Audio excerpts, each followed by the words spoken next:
ఉమ్మడి ప్రకాశం జిల్లా విజిట్ రావడం జరిగింది. అది హెడ్ ఆఫీస్ ఒంగోలు.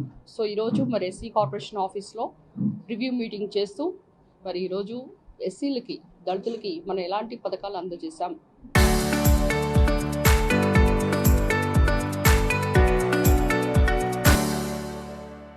ఇప్పుడు మేము వచ్చిన 2024 నుంచి 26 వరకు అందుబాటులో ఉన్న పథకాలు అవన్నీ కూడా ఎక్స్ప్లెయిన్ చేయడానికి వచ్చాం. అయితే గత 5 సంవత్సరాల క్రితం మనం చూసుకుంటే నా ఎస్సీ, నా బీసీ, నా మైనారిటీస్ అని పాట పాడుతున్న జగన్మోహన్ రెడ్డి గత 5 సంవత్సరాల్లో అంటే 2019 నుంచి 24 వరకు చేసింది ఏమీ లేదు. అంటే దళిత ద్రోహి జగన్మోహన్ రెడ్డి అంటాను నేను. మరి దీనికి ఆన్సర్ ఎవరన్నా ఇస్తారా? మరి దళిత బాంధవుడు పేదల పెన్నిది చంద్రన్న.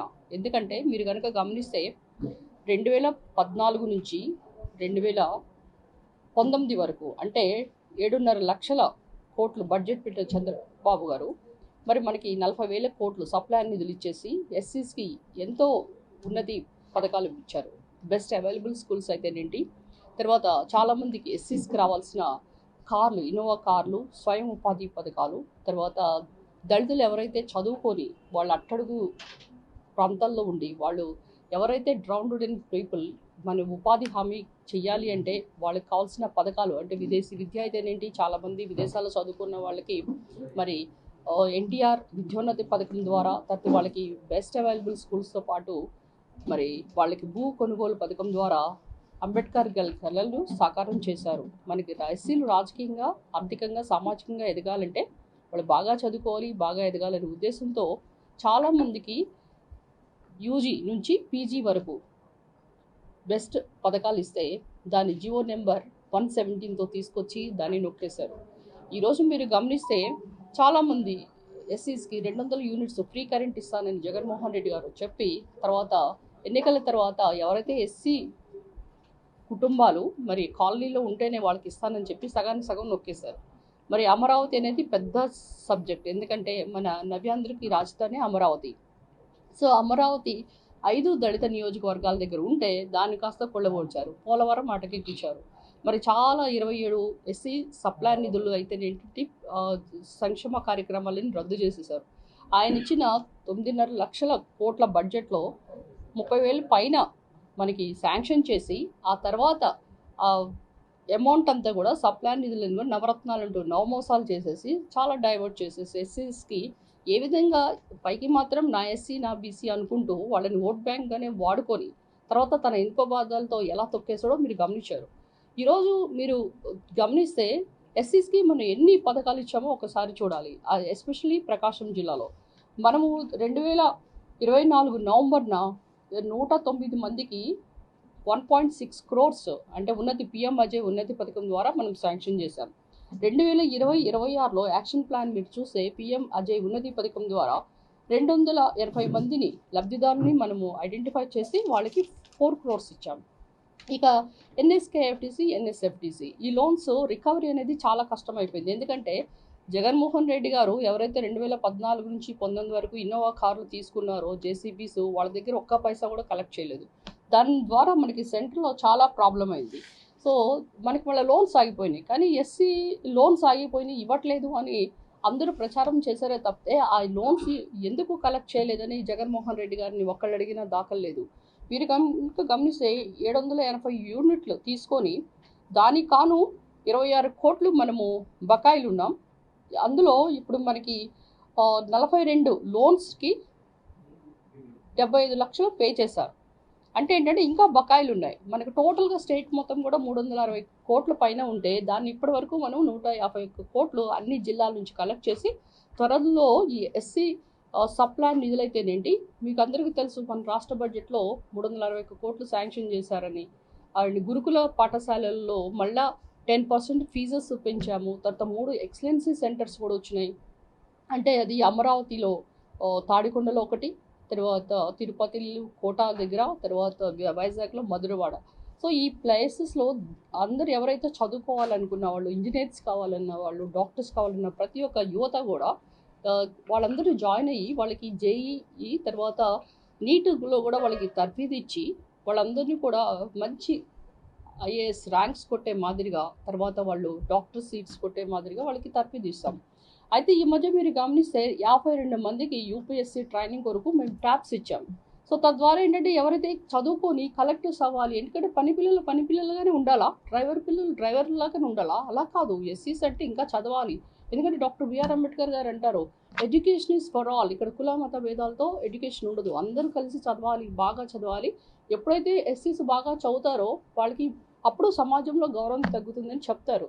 అదే మాదిరిగా ఏపీజే అబ్దుల్ కలాం గారు ఒక మాట అంటారు, dream big before your dream could come true అని. అంటే మనం కళలు కన్నప్పుడే దాన్ని సాకారం చేసుకుంటాము. ఒక దళితులని మాత్రాన మన కళలు కని డాక్టర్ అవ్వాలని కళ కంటాం తప్ప, ఇప్పుడు నేను డాక్టర్ అయ్యాను, తద్వారా నేను ఎమ్మెల్యే కాగలిగాను, ఇప్పుడు ఒక చైర్పర్సన్గా ఉన్నాను అంటే ఏంటంటే చదువు అనేది మనకి ఎంత పెద్ద పీట వేస్తుందో సమాజంలో అది గుర్తింపు కొరకు మనము దాన్ని గుర్తించి యూపీఎస్సీ ట్రైనింగ్ ఇచ్చాం. తర్వాత మెగా డిఎస్లో చాలామంది ఎస్సీస్కి చాలామందికి కూడా 4000 పైన మందికి వీళ్ళకి ప్రమోషన్స్ రావడం అయితే ఏంటంటే ఉద్యోగాలు రావడం మనం గమనించాం. అంటే ఏంటంటే వీళ్ళందరికీ ఎట్లా వచ్చినాయి, ఎందుకంటే మనం మెగా డిఎస్సీ సెంటర్స్ పెట్టాం, కోచింగ్ సెంటర్స్.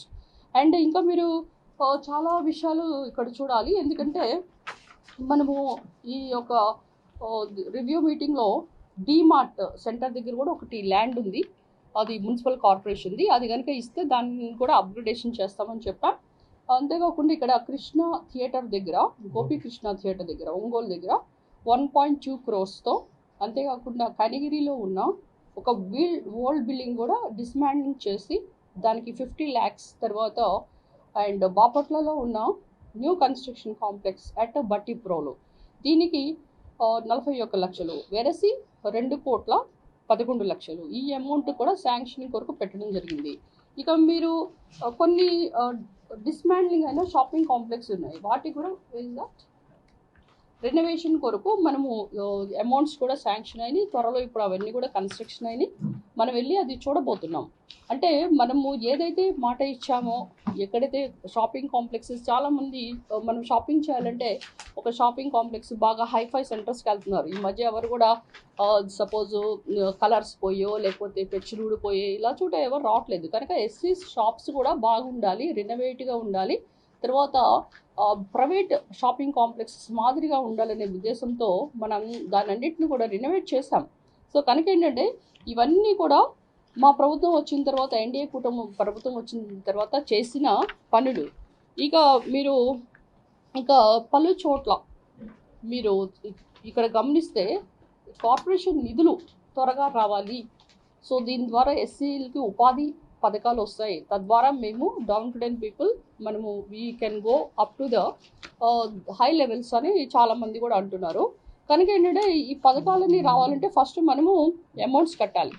అమౌంట్స్ కట్టడానికి కాను మనం కొన్ని రికవరీ చేశాము. త్వరలో ఈ కట్టడం వల్ల ఏంటంటే మళ్ళీ మనం ఢిల్లీ వెళ్ళి సెంట్రల్ పథకాలు ఏదైతే ఉన్నాయో ఎన్ఎస్ఎఫ్టీసీ, ఎన్ఎస్కేఎఫ్డిసి పథకాల్లో త్వరలో తీసుకురాబోతున్నాం. కనుక మా దళితులందరూ కూడా నేను చెప్పే గుడ్ న్యూస్ ఏంటంటే మీ అందరికీ త్వరలోనే 360 కోట్లు స్టేట్ గవర్నమెంట్ శాంక్షన్ సప్లాన్ నిధుల్లో శాంక్షన్ చేసిన మాదిరిగా మీ అందరు కూడా త్వరలో ఇన్నోవా కార్స్, తర్వాత జేసీబీస్, తర్వాత మీకు ఏమి డిస్లాంచింగ్ మిషన్స్, తర్వాత ఈ ఆటోస్ ఇవన్నీ కూడా త్వరలోనే రాబోతున్నాయి. ఏదైనా కానీ చంద్రబాబు నాయుడు గారు, లోకేష్ గారు మరి ఎంత కష్టపడుతున్నారో మీ అందరికీ తెలుసు. వాళ్ళు 24/7 అందరికీ P4 పద్ధతిలో అయితే ఏంటి చాలా పథకాలు తీసుకొని వచ్చి సూపర్ 6 పథకాలు మీకు ఆల్రెడీ తెలుసు. తల్లికి వందనం ద్వారా మనం ఎంత పిల్లలకి ఎంత బెనిఫిట్ చేసామో, మనం 67 లక్షల మంది పిల్లలకి వాళ్ళ తల్లుల అకౌంట్లో 42 లక్షల మందికి 10,000 కోట్లు సంవత్సరానికి మనం వేస్తే, మీరు అమ్మ ఒడి పథకం తీసుకుంటే అందులో 42 లక్షల పిల్లలకే వేశారు, అంటే 5,500 కోట్లు మాత్రమే వేశారు, అంటే సగానికి సగం తగ్గించి. అంటే ఎందుకు తగ్గించారయ్యా అంటే వాళ్ళకి అటెండెన్స్ సరిగా లేదనో, లేకపోతే వాళ్ళు కరెంటు బిల్లు పెరిగినానో రకరకాల కారణాలు చెప్పారు. ఇక టాయిలెట్స్కి అయితే 2,500 కోట్లు నొక్కేశారు. ఇక వాళ్ళు ఆ తల్లికి వందనం మనం ఎంత గర్వంగా ఇస్తున్నామో, నేరుగా తల్లుల అకౌంట్లో 15,000 పైన మనం వేస్తుంటే, వాళ్ళు ఫస్ట్ ఉన్న 5 సంవత్సరాల్లో మొదటి సంవత్సరంలో వాళ్ళు వేసింది ఎంతయ్యా అంటే కరెక్ట్గా వేశారు. రెండవ సంవత్సరం రాగానే ఆ 15,000 కాస్త 14,000 చేశారు. దాని ద్వారా ఏమైంది, 5,500 కోట్లు తగ్గినాయి. ఇక మూడో సంవత్సరం అంటే 2021 నుంచి 2022 దగ్గర ఆ సంవత్సరం మొత్తం కరోనాని 6,500 కోట్లు వేయలేదు. ఇక 4వ సంవత్సరం దగ్గర రాగానే 15,000 కాస్త అది తగ్గి 13,000 అయింది. దానివల్ల 1,110 కోట్లు గండిపడ్డది. ఇక 5వ సంవత్సరం రాగానే మళ్ళా సేమ్ 13,000 వేసి 1,110 కోట్లు నొక్కేశారు. అంటే టోటల్గా 9,250 కోట్లు నొక్కేయటం, టాయిలెట్స్ ద్వారా 2,500 కోట్లు నొక్కేయటం, నాసి రకము గుడ్లు ఏ విధంగా మరి పిల్లలు మనం పేరెంట్ టీచర్స్ మీటింగ్కి వెళ్తే మేము అంతా గమనించాం. అంటే ఏ విధంగా ముస్తాబు పథకం ద్వారా స్కూల్స్ ఎలా డెవలప్ చేశారో, తర్వాత డొక్కా సీతమ్మ పథకం ద్వారా మరి వాళ్ళకి ఎలా మంచి మెనూతో భోజనం పెట్టాం, తర్వాత సర్వేపల్లి రాధాకృష్ణ పథకం ద్వారా మనం ఏ విధంగా ఆ రోజు టీచర్స్ డే ఎలా చేస్తామో మరి పిల్లలకి కిట్స్ ఇచ్చాం. అంబేద్కర్ గారి కంటే జగన్మోహన్ రెడ్డి గారు గొప్ప ఆయన అంటే ఎవరైనా అప్పుడు క్వశ్చన్ చేశారా? అప్పుడు చొక్కా ఐ థింక్ మీకు ఎర్రగుంటపాలెం ఈ సైడ్ అనుకుంటా ఒక మంత్రి ఉండేవాడు, మాజీ మంత్రి, చొక్కా విప్పి మరి ధర్నాలు చేశాడు. మరి అలాంటి వ్యక్తి ప్రశ్నించాడా? దళిత మంత్రులు ప్రశ్నించారా? అంటే ఇన్ని పథకాలు నొక్కేస్తే ఎవరన్నా ఒక్కళ్ళు ప్రశ్నించిన వాళ్ళు ఎవరన్నా ఉన్నారా అని నేను అడుగుతున్నా. అంటే ఎందుకంటే మీరు గమనించాలి, అంటే గత 5 సంవత్సరాల్లో ప్రభుత్వం ఎట్లా ఉందో ఈ 2 సంవత్సరాల పాలన సుపరిపాలన ప్రజలందరూ కూడా ఎంతో ప్రగతి వైపు మనం అడుగులేస్తున్నాం. మరి చంద్రబాబు నాయుడు గారు ఎంతో కష్టపడి ఈ పథకాలన్నీ ఇప్పుడు సూపర్ 6 పథకాలు అయితే మరి మహిళలకైతే దీపం 1 దీపం 2 పథకం ఇచ్చాం, స్త్రీ శక్తి ద్వారా ఉచిత ప్రయాణం చేసాం, దాని ద్వారా 65 కోట్ల మంది ఇప్పుడు ప్రయాణించారు. సో దాని ద్వారా విద్యార్థులు అయితేనేంటి, చదువుకున్న జాబ్ హోల్డర్స్ అయితేనేంటి, ఎవరైనా సపోజ్ కూరగాయలు అవన్నీ పండించుకొని సిటీస్కి వెళ్ళాలన్నా ఎవరికైనా 2,000 నుంచి 8,000 లబ్ధి జరిగింది. అండ్ యువగళం నిధి ద్వారా చాలామంది కూడా 20 లక్షల పైన ఉద్యోగాలు ఇస్తామని చెప్పి ఇప్పుడు ఆల్మోస్ట్ 26 లక్షల కోట్లు తీసుకొని వచ్చి లోకేష్ గారు మరి 26 లక్షల ఉద్యోగాలు ఇవ్వడానికి మనము ఎంఓఎస్ చేసుకున్నాం. అంటే ఈ విధంగా చూస్తుంటే ఏ విధంగా అన్నదాత సుఖీభవ సుపరిపాలన సూపర్ 6తో సూపర్ వేగంగా మరి సూపర్ హిట్ అయింది. సో ఈరోజు గర్వంగా నేను చెప్పగలను ఏంటంటే, ఏదైనా కానీ మన దళితులు బాగుపడాలి, దళితులు ఈ విధంగా ఉన్నాము అని ఫస్ట్గా మరి మనకు ఆశించింది ఎవరంటే 1982లో మన స్వర్గీయ అన్న ఎన్టీఆర్. ఎందుకంటే అప్పటి వరకు కూడా స్వాతంత్రం వచ్చిన 30 సంవత్సరాల నుంచి దళితులను ఓటు బ్యాంక్గా వాడుకున్నారు తప్పితే దళితుల్ని ఎవ్వరు కూడా మంచి చేయాలి, వీళ్ళు సామాజికంగా ఆర్థికంగా నిలబెట్టాలని ఎవరు అనుకోలేదు. అలాంటి బీజం వేసిన అన్న ఎన్టీఆర్ దగ్గర నుంచి దాన్ని కంటిన్యూ చేసి దళితులకి సామాజిక న్యాయం చేసింది చంద్రబాబు నాయుడు గారు. మరి మీ మధ్య జరిగిన ఎస్సీ వర్గీకరణ అది 2000లోనే చంద్రబాబు నాయుడు గారు ఇంప్లిమెంట్ చేశారు. కొన్ని కారణాల ద్వారా ఆగింది. మళ్ళీ ఆయనున్న హయాంలోనే మళ్ళీ ఎస్సీ వర్గీకరణ జరిగింది.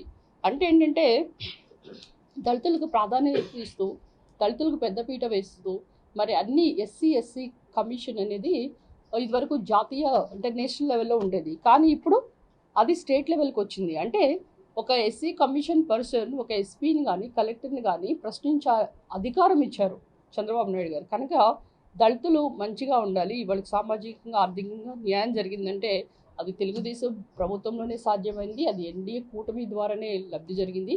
కనుక ఈరోజు మీరు చెప్పిన ఇప్పుడు ఆల్రెడీ నేను చెప్పాను మీకు షాపింగ్ కాంప్లెక్సెస్లో ఎక్కడెక్కడ ఇప్పుడు మనము ప్రకాశంలో ఆల్మోస్ట్ 90 లక్షలు ఖర్చు చేశారు, కొండేపిలో 27.5 లక్షలు, తర్వాత మార్కాపురంలో 18.5 లక్షలు, ఒంగోలులో 15.5 లక్షలు, తర్వాత ఉప్పు గుండూరు ఇక్కడ వచ్చి 7 లక్షలు. సో ఆల్మోస్ట్ 90 లక్షలు. అంటే ఇది మాటలు కాదు, షాపింగ్ కాంప్లెక్స్ రెనోవేట్ చేయడం అనేది అదంతా కూడా మేము వచ్చిన తర్వాతనే చేశాము. ఇవన్నీ కూడా ఈ పథకాలు ఉన్నతి పథకాలు కూడా డిఆర్డిఏ వీటితో మ్యాపింగ్ అయ్యి ఇచ్చారు. అయితే ఏంటంటే చాలామందికి కన్ఫ్యూషన్ ఏంటంటే అది డిఆర్డిఏ సర్ఫ్ ఇచ్చింది కదా అంటున్నారు, కానీ అందులో ఎస్సీ కార్పొరేషన్ కూడా 50,000 రుణం ఇవ్వడం జరిగింది. కనుక ఇన్ని మంచి పథకాలు ఇచ్చిన ఎన్డీఏ కూటమి ప్రభుత్వాన్ని ప్రజలందరూ ఆదరించాలి. రాబోయే లోకల్ బాడీ ఎలక్షన్స్లో కూడా అత్యధిక వన్ సైడెడ్ మాదిరిగా ఎన్డీఏ కూటమి గెలవాలని కోరుకుంటూ మరి ఇక్కడికి వచ్చిన మా ఈడీ గారు అయితేనేంటి, తర్వాత కనిగిరి నుంచి వచ్చారు, తర్వాత మన సోదరి అందరూ కూడా మరి సృజన్ మాదిగా వీళ్ళందరూ పెద్ద ఎత్తున వచ్చి సరే కార్పొరేషన్ తరపు నుంచి మాకు సమాచారం బాగా అందాలి. ఇంకోటి గర్వంగా చెప్పగలమంటే 60 సంవత్సరాల నుంచి 62 సంవత్సరాలు ఇప్పుడు ఎంప్లాయీస్ కూడా మనము ఏజింగ్ అది వాళ్ళకి రెనోవేట్ చేశాము. కనుక ఈరోజు కార్పొరేషన్ మేము వచ్చిన తర్వాత ఇన్ని గొప్ప కార్యక్రమాలు జరిగినాయి. త్వరలో కూడా ఇంకా మంచి పథకాలతో వీళ్ళ ముందు కూడా ఉంటానని చెప్తూ మరి ఇక్కడికి వచ్చిన ప్రతి ఒక్క మా సహోదరులందరికీ కూడా నమస్కారం చెప్తూ మీ అందరి దగ్గర నుంచి సెలవు తీసుకుంటున్నా.